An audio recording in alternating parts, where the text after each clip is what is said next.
noite, nobre caimita. É uma honra ter você em meus domínios. Eu sou Rodrigo Marajá e esse é o Alpha RPG. Galera, no vídeo de hoje a gente vai continuar a nossa análise do livro básico de regras de Vampiro: A Idade das Trevas. E no vídeo de hoje a gente vai falar um pouquinho sobre o clã Ravenous. Isso mesmo, galera, os vagabundos, os ladrões. Galera, os Ravenous estão espalhados por toda a Europa como palha ao vento. Cada país abriga alguns poucos Ravenous, mas onde eles podem ser encontrados varia de noite para noite de acordo com os seus caprichos. Muitos viajam em bandos de funileiros itinerantes ou outros indesejáveis. É raro que mais de um ou dois Ravenous sejam encontrados no mesmo lugar ao mesmo tempo, pois eles são cainitas solitários e preferem as plateias e os seus alvos como companhia. Todos os Ravenous são nômades, tanto por necessidade quanto por gosto. Não existe nenhum lugar nos reinos dos cainitas civilizados onde os Ravenous sejam bem-vindos, e mesmo que um deles tentasse se estabelecer, seria expulso assim que fosse descoberto. Os Ravenous têm uma reputação de trapaças e roubos que precede em qualquer lugar que eles cheguem. E mesmo aqueles membros do clã que inicialmente não tinham um gosto pela marginalidade, se veem forçados a ela bem rapidamente pelas circunstâncias ou pelas expectativas. Existe uma razão pela qual os Ravenous carregam essa reputação de malícia. É porque muitos deles, na verdade, são muito bons nisso. Até a raposa das fábulas, com toda a sua mítica esperteza, poderia ser convencida a se livrar de sua pele e de sua presa se negociasse com o Ravenous. E a maioria dos cainitas e dos humanos não são tão bons assim quanto uma raposa. Os Ravenous, eles vivem pela sua astúcia e estão constantemente testando e aperfeiçoando essa astúcia contra os seus adversários.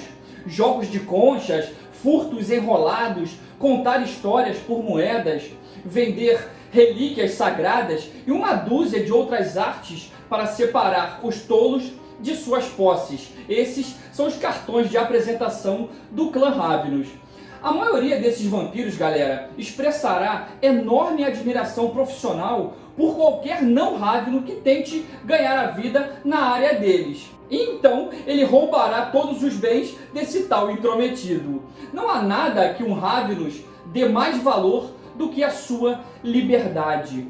Os cainitas mais sábios nem tentam restringir a presença dos Ravenous. No máximo, o que esse cainita pode tentar fazer é incentivar que esse Ravenous siga o seu caminho, mostrando que não vale a pena ficar naqueles domínios. Para vocês terem uma ideia, galera, assim que se ouve uma notícia de que uma certa localidade está barrando os Ravenous, eles irão aparecer às dúzias, só para testar a tal proibição, até que essa regra caia por terra. Eles se vingarão então, caindo com toda a força sobre tal cidade e limpando-a de seus bens pela lâmina ou pela lábia, ou pelo modo que mais atrair. Praticamente a única coisa que torna uma infestação de Ravenous preferível a uma conquista militar é que os Ravenous algumas vezes deixam um pouco mais da cidade de pé. A única coisa que os Ravenous dão mais valor do que um bom truque é a sua honra. E um Ravenous que realize um furto excepcional será altamente estimado por seus colegas de clã. Contudo, a honra dos Ravenous é definida de maneira um pouco diferente da honra da maioria dos cainitas.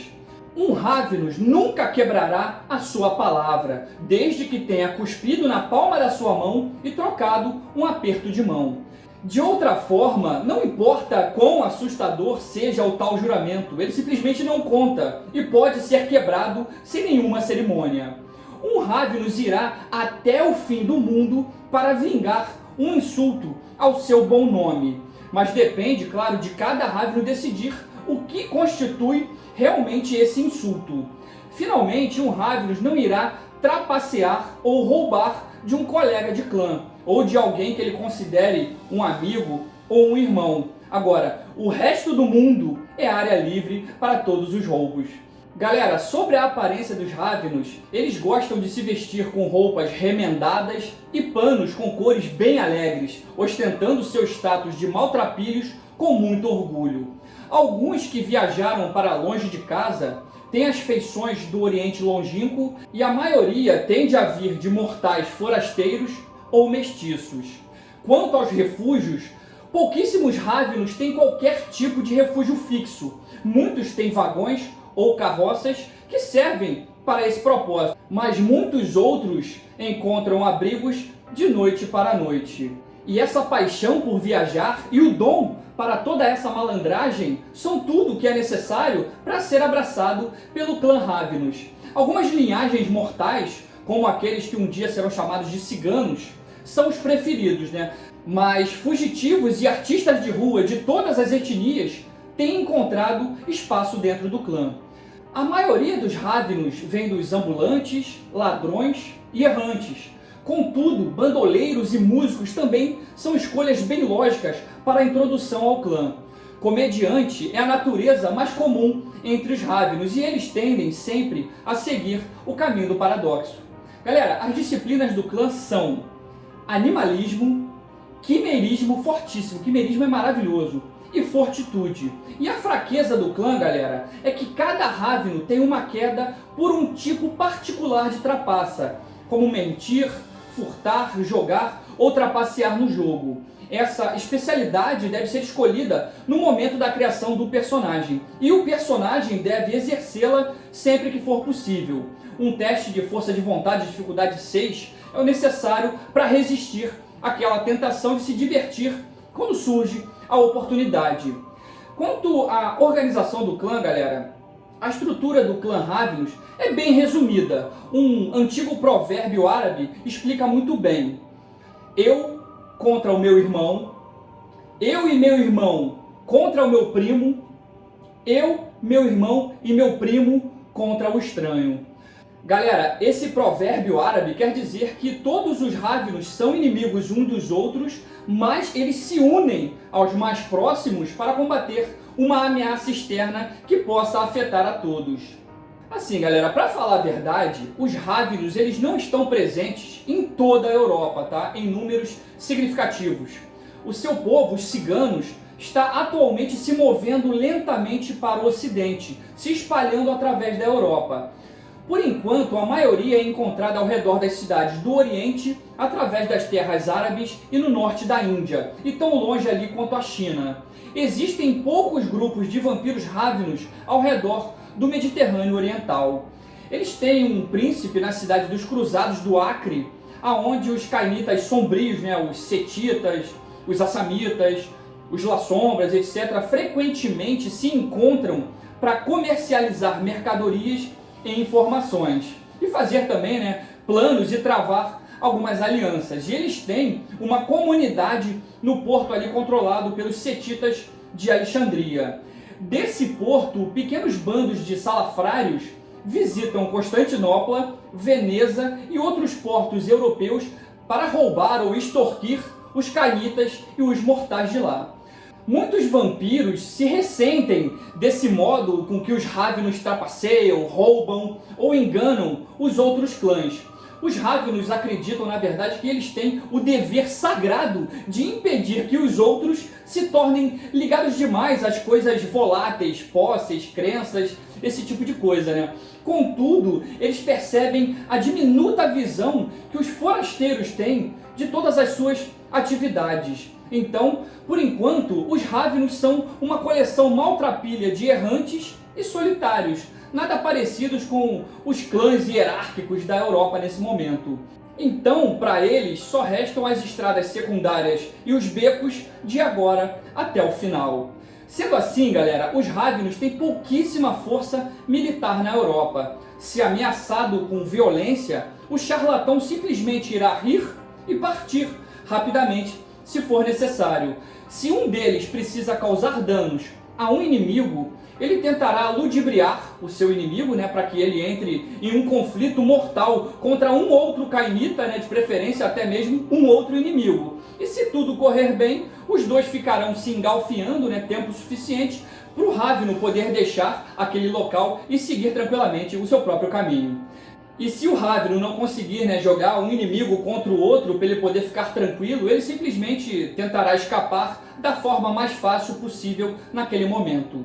Galera, os Ravnos, eles são mestres em contar histórias e servem também como mensageiros quando outros poucos não são capazes.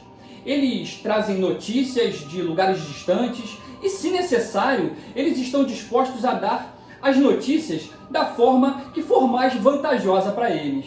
Um Ravno esperto, na verdade, ele pode começar a contar uma calúnia que parece uma perfeita verdade, enviá-las para todas as fontes confiáveis e depois apenas aguardar, esperar que a base de poder do seu inimigo comece a desmoronar. E é claro que uma pessoa tem que ser muito boa nisso para que esse tipo de estratégia realmente funcione, né? Mas os anciões Ravnos, eles tiveram muito tempo para ir aperfeiçoando cada vez mais essas pequenas mentiras. Os Ravnos deliberadamente se afastam da organização do clã, pois isso iria exigir confiança demais e independência de menos. É reconhecido que o mais velho do clã está em algum lugar ali no Oriente e tem pouquíssimo interesse nos atos de suas crianças.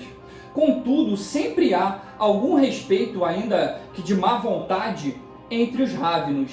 Eles usualmente irão correr para defender um ao outro quando um forasteiro fizer alguma ameaça. Isso quer dizer, apenas eu posso insultar o meu próprio irmão, outros não.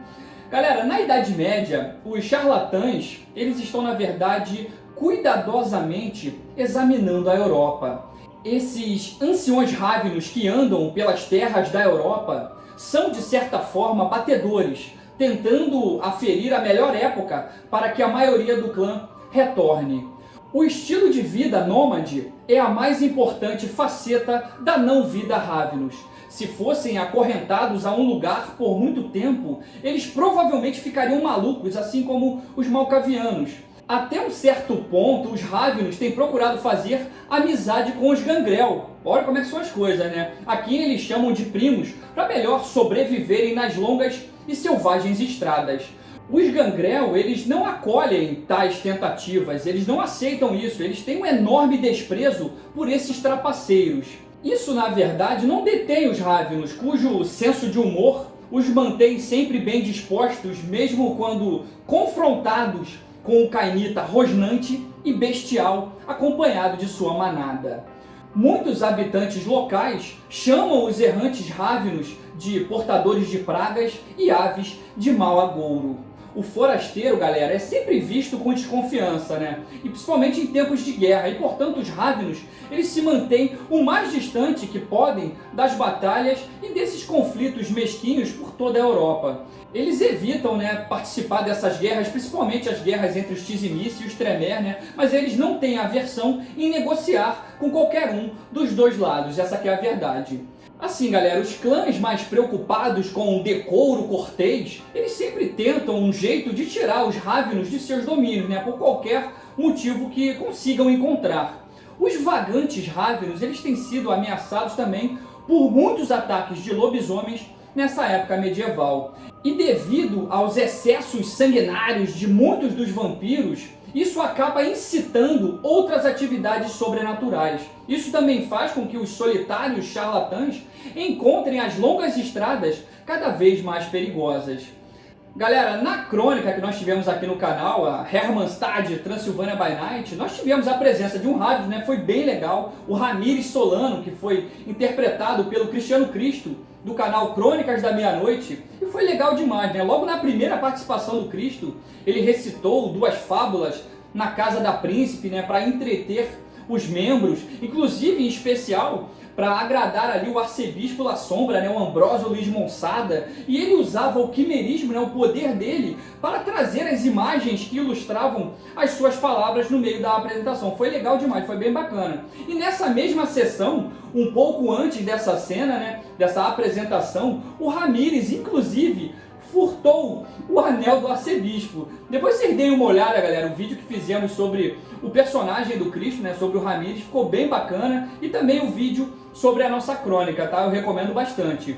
Assim, galera, eu tenho uma outra coisa também bem bacana para contar para vocês, tá? Sobre os Rávilos, né? Galera, há 20 anos atrás, aqui no Rio de Janeiro, no ano de 1999, no ano 2000, sempre rolava um live action de Dark Ages com a minha galera da escola, né? E eu morava em Madureira, mas eu estudava na Tijuca, ali próximo do Maracanã, né? E a galera que curtia Vampire sempre se reunia num prédio ali, num condomínio, ali no Engenho de Dentro, próximo ali ao Norte Shopping, para poder jogar esses live action. E eu e os meus amigos, a gente sempre estava presente nesses eventos, né? Até alguns desses amigos, galera, jogaram essa nossa crônica aí do nosso canal, né? Hermannstad, Transylvania by Night. O Alessandro, por exemplo, que jogou com La Sombra Xerxes. O Bruno, que criou o Gabor, né? Aquele tremé que fingia ser salubre. O próprio Fernando, que jogou com o Toreador Montrach. Nessa época, ele se amarrava em jogar de Rávilos. Ele só jogava de Rávilos.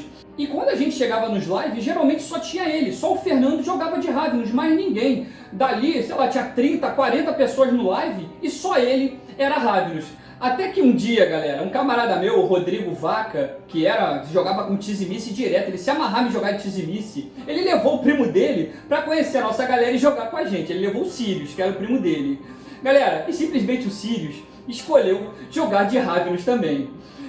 A partir daquele momento que o Sirius começou a jogar com a gente, tínhamos 2 Rávilos no mesmo domínio, disputando quem roubava mais, cara. Era uma situação realmente absurda. Era tipo Highlander, só podia haver um. E eu lembro que num determinado dia, num determinado live, o Fernando ficou totalmente revoltado com essa situação, né? Que antigamente só tinha ele de Rávilos e agora tinha um outro concorrente, né? Então ele decidiu fazer o personagem a Samita. E a gente foi lá pro live, né, lá pro condomínio para jogar, ele com o personagem a Samita para poder pegar o Rávilos do Sirius. Chegando lá, né, era um Elísio, né, e o Rávilos, interpretado pelo Sirius, ele começou a roubar as gravuras que preenchiam os quadros do Elísio. E o Fernando, que estava jogando naquele momento de Assamita, ele não se conteve, galera. Ele foi lá, roubou o Rávilos, tá? Ele roubou as gravuras do Rávilos mesmo jogando de Assamita. O Sirius, ele tinha roubado, né, no jogo as gravuras, as tais gravuras dos quadros, né? Os quadros estavam só com a moldura, estavam vazios, e escondeu num determinado local. Só que o camarada nosso, o Alessandro, o Xerxes, ele viu e contou pro Fernando. E o Fernando, que estava jogando de Assamita naquele momento, simplesmente ignorou completamente, foi lá e roubou o ladrão. Realmente foi uma situação bem cômica, bem interessante. E essas gravuras que nós usamos nesse live action, há 20 anos atrás, galera, que foram até desenhadas pelo meu querido pai, é impressionante, mas o Fernando havia guardado. E ele achou na casa dele, arrumando lá as coisas dele de RPG, ele acabou achando essas gravuras e elas estão aqui comigo. Realmente eu trato como se fossem relíquias, galera. Eu vou pegar aqui para vocês darem uma olhada. Eu separei aqui no cantinho. Cara, realmente bem legal. É coisa muito velha, né, gente? Aqui. Olha isso, meu pai fez um rabisco. Aqui. Desenho, não sei se vocês estão conseguindo ver, ó, desenho do Tremé. Era um dos quadros do Elísio. Deixa eu ver se eu acho. Tinha um outro aqui do Setita, se não me engano. Que nós usamos. Cara, isso há 20 anos atrás. Isso aqui é coisa muito velha. Caraca, olha o Setita, velho. Tá quase desmanchando o desenho. Vê se dá pra ver daí. Maneiro demais, né? E o Fernando guardou com muito carinho, uma lembrança bem especial. E eu também tô guardando tudo do meu coração. Foi bem legal.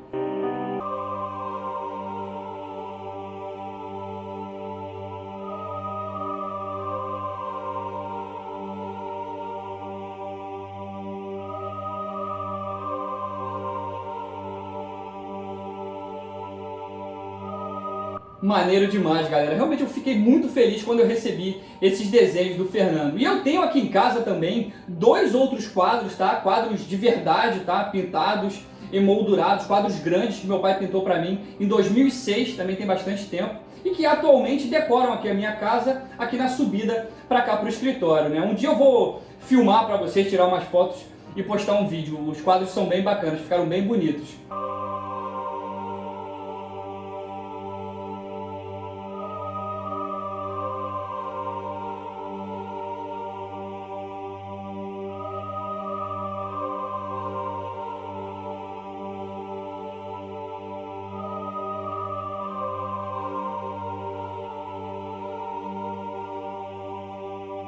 Mas aí, galera, deu uma merda lá no Elísio, né? Lá no live action, né? Eu não lembro direito como é que foi. Eu lembro que era um julgamento de um dos membros, né? Um dos nossos amigos, o Nelão, ia ser julgado. E aí outro camarada também que jogava de gangrel, o Rafael Cabra, ele acabou invocando uma manada com animalismo no meio do julgamento. Foi uma confusão.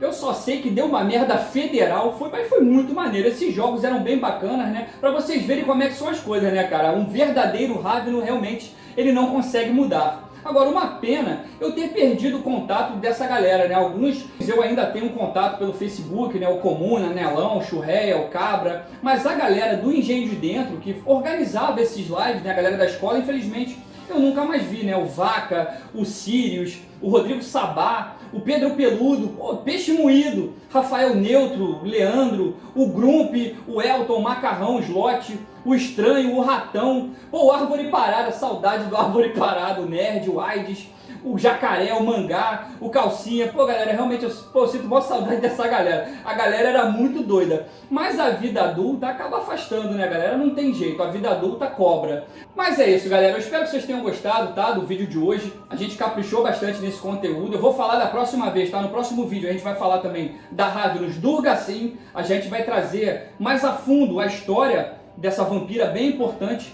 E para você não perder nenhum conteúdo, galera, se inscreva no nosso canal, tá? Deixe seu like, ative o sininho de notificações, tá bom, galera? Um abração e a gente se vê no próximo vídeo. Fui!